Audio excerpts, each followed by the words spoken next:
Meron po tayong matinding balita ngayon na siguradong magpapakaba at magpapasigla sa atin bilang mga XRP holders.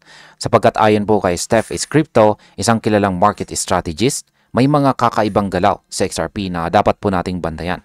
Sa kanyang bagong analysis ay ipinaliwanag po niya kung bakit ang nangyaring pagbagsak ng presyo ay hindi simpleng panic selling kundi sinyales ng isang mas malalim na galaw sa market. Kaya yan po ang siyang ating pag-uusapan sa video na ito, pero bago po tayo magpatuloy ay pakibasa na lamang po muna ang disclaimer dito po sa ibaba ng ating screen. At ang ating unang tanong ay ano po ba ang napansin ni Ginoong Steph is Crypto sa galaw na XRP matapos ang market crash? Sabi po rito, Steph is Crypto, a well-followed analyst, recently released a detailed analysis about XRP's latest price movements following the sharp market crash. Ayan, ayon po kay Steph, matapos bumagsak ang buong crypto market, si XRP ay pansamantalang bumaba sa ilalim po ng $2 bago po agad siya nakabawi. Ang bilis ng kanyang rebound ay nagbigay ng ideya na maraming investors ang nananatiling kalmado.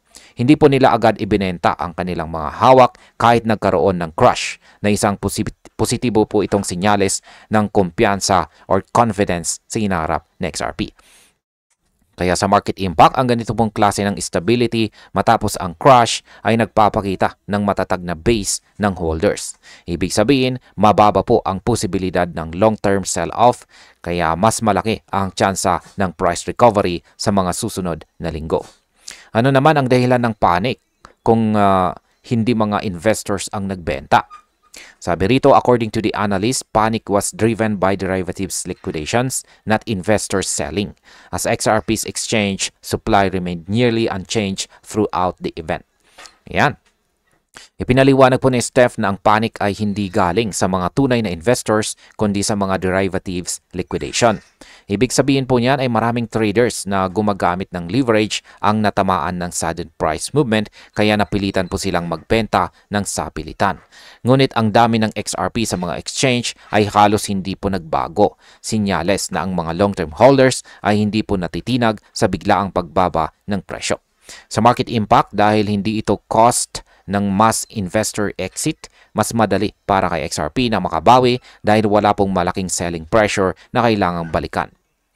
Sunod na tanong ay bakit sinasabing technical lang ang naging crash ng XRP? Sabi po rito, the analyst emphasized that the crash appeared to be largely technical, not driven by large-scale selling.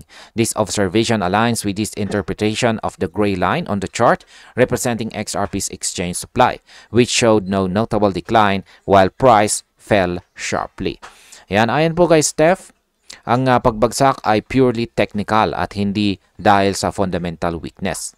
Ipinakita po ng kanyang chart ang gray line na kumakatawan sa exchange supply ni XRP. Habang bumabagsak po ang presyo, hindi naman bumababa ang line na ito. Ibig sabihin wala pong mass dumping na nangyari. Kaya tinuturing niya ito na isang chart correction lamang bago ang susunod na malaking galaw. Sa market impact, ang technical correction na ganito ay madalas magbukas ng bagong entry point para sa mga traders. Kapag nakompleto po ang pattern, kadalasan ay sinusundan ito ng malakas na rally. Yan, check po natin guys, so yung kanyang chart dito. Upside, so comparison chart po yan. Yan, panoorin na lamang po ninyo. Ayan, yan po pala. Ayan. New all-time golden ratio. Was actually panoorin na lamang po ninyo para makita ninyo yung tinutukoy dito na gray line.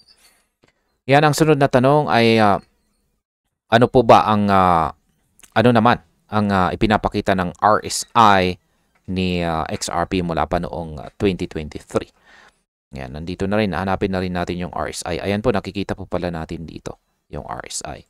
Sabi po rito ay Steph also revisited a bearish divergence that developed on XRP's weekly relative strength index or RSI since late 2023. The pattern where prices made higher highs while RSI formed lower highs suggested weakening momentum and preceded the recent decline. Yan, sinuri po ni Ginong Steph ang RSI pattern ni XRP mula pa noong late 2023. Napansin niya ang bearish divergence kung saan tumataas po ang presyo ngunit bumababa ang RSI. Ibig sabihin ay humihina po ang momentum kahit umaakyat ang presyo kaya inevitable ang pagbagsak. Ngunit matapos po ang decline, madalas itong sinusundan ng recovery phase tulad ng mga nakaraang taon. Kaya sa market impact, ang pagkakaroon po ng bearish divergence na ganito ay natural po sa market cycle. Kapag nagsimula ng tumaas ulit ang RSI, ito ay karaniwang sinyalis ng bagong bullish wave. Ngayon ay may pagkakatulad ba ito sa galaw ng XRP noong taong 2021? Sabi po rito ay he noted a similar situation occurred between 2020 and 2021, leading to a steep fall followed by a strong rebound of about 170%. Based on that historical pattern, he believes another major recovery could be underway. Ayan, tiniyak po ni Ginong Steph na halos kapareho ito ng nangyari noong taong 2021. Noon bumagsak din sa XRP ng matindi, pero pagkatapos nito ay tumaas po siya ng halos 170%. Ayon po sa kanyang analysis, kung mauulit ang ganitong pattern, posible tayong makakita ng isa pang matinding rebound sa kasalukuyang market cycle. Sa market impact, kung maulit po ang 170% rebound, maaring umabot po sa XRP sa presyo na lampas $5 na siguradong magpapabalik ng bullish sentiment sa buong altcoin market. Ano naman po ang kahalagahan ng 50-week simple moving average? Sabi po rito ay he compared XRP's current position to its behavior during 2021 bull run, when the price dropped precisely to the 50-week simple moving average before rallying. Steph pointed out that XRP once again touched this same level during the latest sell-off. Yan, ipinunto po ni Steph na tumama si XRP muli sa 50-week simple moving average katulad noong 2021 na bull run.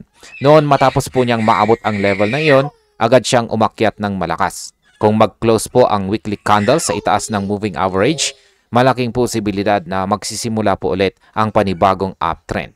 Sa market impact, kapag nangyari ang weekly close sa ibabaw ng SMA, malakas na buy signal ito para sa mga technical traders. Maaring mag-trigger ito ng short-term rally patungong $3 or baka higit pa. Ngayon ay dito naman po tayo sa Fibonacci retracement level. Bakit naman po mahalaga ang 0.618 na Fibonacci retracement level? Ayan, hanapin po natin yung Fibonacci retracement level. Ayan, ayaw na pong gumalaw. Check nyo na lang sa kanyang pinost na video dito sa kanyang X account. Ayan, sabi po rito, the analyst also discussed the importance of XRP's reaction to the 0.618 retracement level, often seen as a critical support zone. He noted that the recent crash reached this level with near-perfect accuracy and believes this move may mark the end of the correction phase. Ayan, ang 0.618 na Fibonacci retracement level ay tinuturing na isa po sa pinaka-importanting support zones sa technical analysis. Ayon po kay Ginong Steph, tumama ng eksakto sa XRP sa level na ito noong crash na posible pong hudyat ng pagtatapos ng correction.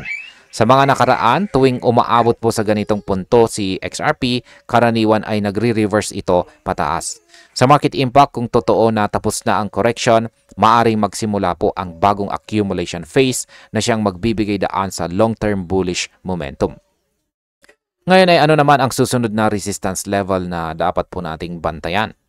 Sabi po rito ay Steph identified $2.72 as a decisive resistance point. A sustained break above that level would confirm a shift toward bullish continuation.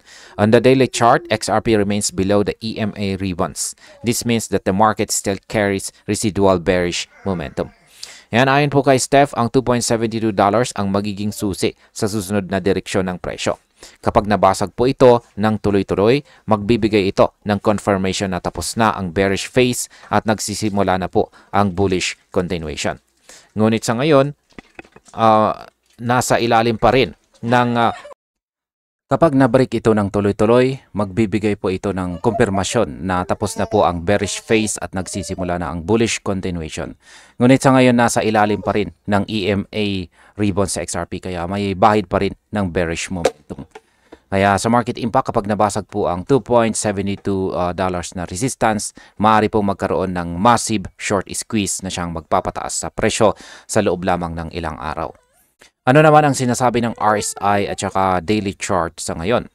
Sabi rito, however, he added that the daily RSI has now dipped into oversold territory, a condition that has historically signaled strong recovery phases for XRP. He cited past examples in 2022 and 2023 where similar RSI readings led to double bottom formations and eventual rallies. Yan, sa ngayon daw, ang daily RSI na XRP ay nasa oversold territory na. Karaniwan kapag ganito po ang sitwasyon, nagkakaroon ng malakas na recovery phase. Ginamit ni Steph ang mga halimbawa noong taong 2022 at 2023 kung saan halos pareho ang RSI readings at nauwi ito sa double bottom pattern bago tuluyang tumaas. Sa market impact, ang oversold RSI ay madalas pong sinyalis ng exhaustion sa selling pressure. Kapag nagkaroon po ng bounce, pwedeng magsimula ang bagong bullish leg.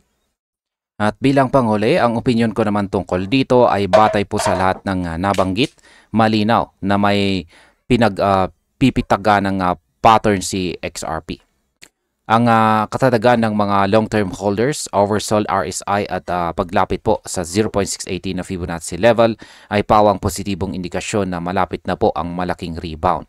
Ngunit dapat pa rin tayo maging maingat dahil hindi pa rin ganap na nawawala ang bearish signals. Kaya sa tingin ko kung mananatili si XRP sa itaas ng $2.72 at siya po ay mag-close sa ibabaw ng 50-week SMA, makikita po natin ang simula ng bagong bullish chapter. Kaya para po sa atin bilang mga traders, ito na marahil ang tamang panahon upang magbantay at saka maghanda. At ayun, hanggang dito na lamang po tayo sa video na ito mga ka-crypto. Maraming salamat sa panonood.